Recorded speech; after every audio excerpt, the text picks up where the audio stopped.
ఉమ్మడి ఆదిలాబాద్ జిల్లాలో పోలింగ్ ప్రశాంతంగా ముగిసింది. జిల్లాలో 10 మున్సిపాలిటీలు, ఒక కార్పొరేషన్కు ఎన్నికలు జరిగాయి. జిల్లాలో 328 వార్డులకు పోలింగ్ జరిగింది. ఉమ్మడి జిల్లాలోని పలు ప్రాంతాల్లో స్వల్ప ఉద్రిక్తతలు మినహా అంతా ప్రశాంతంగానే ముగిసింది. ఆదిలాబాద్ జిల్లాలో 71.95% పోలింగ్ నమోదైనట్లు అధికారులు తెలిపారు.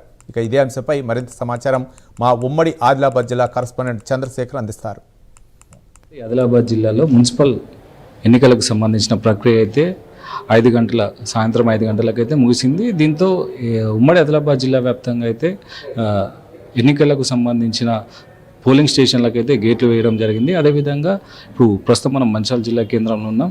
దీనికి సంబంధించి పోలింగ్ ప్రక్రియ ముగిసిన తర్వాత పోలింగ్ సంబంధించి సిబ్బంది ఏదైతే బ్యాలెట్ బాక్సులకు సీజ్ వేస్తున్న దృశ్యాలను అయితే మనం చూడొచ్చు. ఇక్కడ ఉన్న ఏజెంట్ల సమక్షంలోనే ఇక్కడ బ్యాలెట్ బాక్సులకు అయితే సీజ్ చేస్తున్నారు.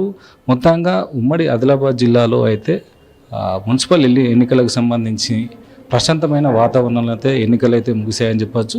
అక్కడక్కడ చెదురుముదురు ఘటనలు అయితే జరిగాయి. ముఖ్యంగా చెప్పాలంటే మంచిర్యాల జిల్లా లక్షపేటకు సంబంధించి 9-10 పోలింగ్ బూతులను శ్రీనివాస్ గౌడ్ అనే బీఆర్ఎస్ సంబంధించిన నేత పోలింగ్ సిబ్బందికి అయితే ఆటంకాలు కలిగించారని వారి ఫిర్యాదు నేపథ్యంలో అతన్ని అరెస్ట్ చేయడం జరిగింది. అదేవిధంగా ఉమ్మడి ఆదిలాబాద్ జిల్లా కేంద్రంలో అయితే ఒక మహిళ కత్తితో కొంచెం హల్చల్ సృష్టించింది. అదేవిధంగా ఇటు చెన్నూరుకు సంబంధించి చూస్తే చెన్నూరులో 2వ వార్డులకు సంబంధించి అభ్యర్థి వాళ్ళ భర్త ఏకంగా డబ్బులు పంచుతున్న దృశ్యాలు అయితే బయటికి వచ్చాయి. అదేవిధంగా ఇప్పుడు మాజీ ఎమ్మెల్యే బాల్కా సుమన్ కూడా ఇప్పుడు మంత్రి వివేక్ పైన అయితే ఆరోపణలు అయితే చేశారు. దీనికి సంబంధించి ఏదైతే అతను డబ్బులు పంచుతూ అంటే బైక్ పైన ఎన్నికల విధులను ఆటంకాలు కలిగిస్తున్నారని అయితే అభియోగంతో అయితే చెన్నూరు అంబేద్కర్ విగ్రహానికైతే తెలిపారు. దీనికి సంబంధించి అక్కడ ఉన్న పోలీసులు సద్దుమణిగించే ప్రయత్నం అయితే చేశారు. ఏది ఏమైనా కూడా ఉమ్మడి ఆదిలాబాద్ వ్యాప్తంగా చూస్తే 10 మున్సిపాలిటీలకు, ఒక కార్పొరేషన్కి అయితే ఎన్నికలు ప్రశాంతంగా ముగిశాయి.